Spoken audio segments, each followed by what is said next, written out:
Hello students, welcome to Jarvis campus.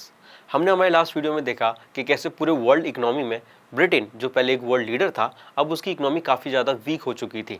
और दूसरी तरफ यूएस, जो पहले इतना डेवलप नहीं था मगर अब काफ़ी ज़्यादा डेवलप हो रहा था और वर्ल्ड लीडिंग इकोनॉमी बन रही थी। इसका रीज़न क्या था? इसका एक रीज़न ये था कि यूएस में काफ़ी कम नुकसान हुआ था फर्स्ट वर्ल्ड वॉर के दौरान। मगर इसका एक दूसरा रीज़न भी था, जो था मास प्रोडक्शन। मास प्रोडक्शन क्या होता है? तो मास प्रोडक्शन का मतलब है कि किसी भी एक चीज़ का लार्ज नंबर में प्रोडक्शन होना।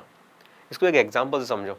मान लो आप घर पे एक केक बनाते हो या एक चॉकलेट बनाते हो, ठीक है? तो उसकी क्वांटिटी काफ़ी कम रहती है, मगर यही चीज़ अगर आप इंडस्ट्रीज में देखो तो काफ़ी लार्ज नंबर में बनती है। इसी को मास प्रोडक्शन कहा जाता है। 1920s में यूएस की जितनी भी इंडस्ट्रीज थी, सब मास प्रोडक्शन कर रही थी अलग अलग चीज़ का। मास प्रोडक्शन को स्टार्ट करने वाले थे हेनरी फोर्ड, जो कि एक कार मैन्युफैक्चरर थे, और इसलिए इनको पायोनियर ऑफ मास प्रोडक्शन भी कहा जाता है, क्योंकि इन्होंने मास प्रोडक्शन की शुरुआत की थी। इन्होंने मास प्रोडक्शन स्टार्ट कैसे किया? तो इन्होंने एक कॉन्सेप्ट अडॉप्ट किया, जो था असेंबली लाइन प्रोडक्शन का। असेंबली लाइन प्रोडक्शन में होता क्या था? तो इसमें एक कन्वेयर बेल्ट होती थी, जिसमें अलग अलग पार्ट्स आते जाते थे, और वर्कर्स जो थे उन पार्ट्स को असेंबल करते जाते थे, जिसकी वजह से जो काम था काफ़ी ज़्यादा फास्ट होता था। तो इसको हम कहते हैं असेंबली लाइन प्रोडक्शन। अब सवाल आता है कि हेनरी फोर्ड के दिमाग में असेंबली लाइन प्रोडक्शन का आइडिया या कॉन्सेप्ट आया कहाँ से? तो हेनरी फोर्ड एक बार शिकागो गए थे। वहाँ पर उन्होंने स्लॉटर हाउस देखा। स्लॉटर हाउस में एक कन्वेयर बेल्ट पे एनिमल्स रखे जा रहे थे और उनकी ऑटोमेटिकली कटिंग होती जा रही थी। उन्होंने देखा कि इससे काम कितनी फास्ट हो रहा है, और उन्होंने इस आइडिया को अपने शिकागो प्लांट में या शिकागो कार मैन्युफैक्चरिंग प्लांट में अप्लाई किया, जहाँ पर उन्होंने ये देखा कि कार मैन्युफैक्चरिंग की जो प्रोसेस है वो कन्वेयर बेल्ट यानी असेंबली लाइन प्रोडक्शन की वजह से काफ़ी फास्ट हो चुकी है। उन्होंने ये भी देखा कि असेंबली लाइन प्रोडक्शन की वजह से कार मैन्युफैक्चरिंग का जो प्रोसीजर है ये काफ़ी फास्ट हो गया है और काफ़ी चीप हो रहा है, यानी सस्ते दाम में बहुत फास्ट काम हो रहा है। तो इनको ये आइडिया बहुत अच्छा लगा। अब वर्कर्स को मैकेनिकली और कंटिन्यूसली काम करना पड़ता था, और उनका जो पेस होता था वो कन्वेयर बेल्ट डिसाइड करती थी, यानी उनकी स्पीड। क्योंकि कन्वेयर बेल्ट पे जैसे जैसे पार्ट्स आते रहेंगे, वर्कर्स को उनको असेंबल करना पड़ेगा। अगर उन्होंने असेंबल नहीं किया तो कन्वेयर बेल्ट पे कई सारे पार्ट्स का कलेक्शन हो जाएगा, जिसकी वजह से काम रुक जाएगा। तो चलिए देखते हैं एडवांटेजेस ऑफ कन्वेयर बेल्ट। पहला इसका एडवांटेज ये था कि काम में कोई डिले नहीं हो रहा था। दूसरा, कभी भी जो लोग थे पहले ऐसी ब्रेक ले लेते थे, मगर अब कन्वेयर बेल्ट की वजह से कोई भी ब्रेक नहीं ले पा रहा था।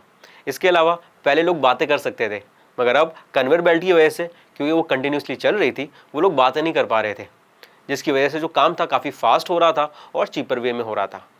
अब यहाँ पर असेंबली लाइन प्रोडक्शन की वजह से ओनर्स को तो काफ़ी फ़ायदा हो रहा था कि उनका काम काफ़ी फास्ट हो रहा था और चीपर वे में हो रहा था, मगर जो वर्कर्स थे उन्हें प्रॉब्लम होने लगी। क्यों प्रॉब्लम होने लगी? क्योंकि भाई उन्हें ब्रेक नहीं मिल रहे थे, वो बातें नहीं कर पा रहे थे, रेस्ट नहीं कर पा रहे थे, और काम भी फास्ट और कंटिन्यूसली करना पड़ रहा था। इसलिए वो इसलिए उन्होंने काम छोड़ना स्टार्ट कर दिया। अब क्योंकि वर्कर्स ने काम छोड़ना स्टार्ट कर दिया तो प्रॉब्लम हो जाती। इसलिए हेनरी फोर्ड ने जनवरी 1914 में एक सॉल्यूशन निकाला। उन्होंने क्या किया?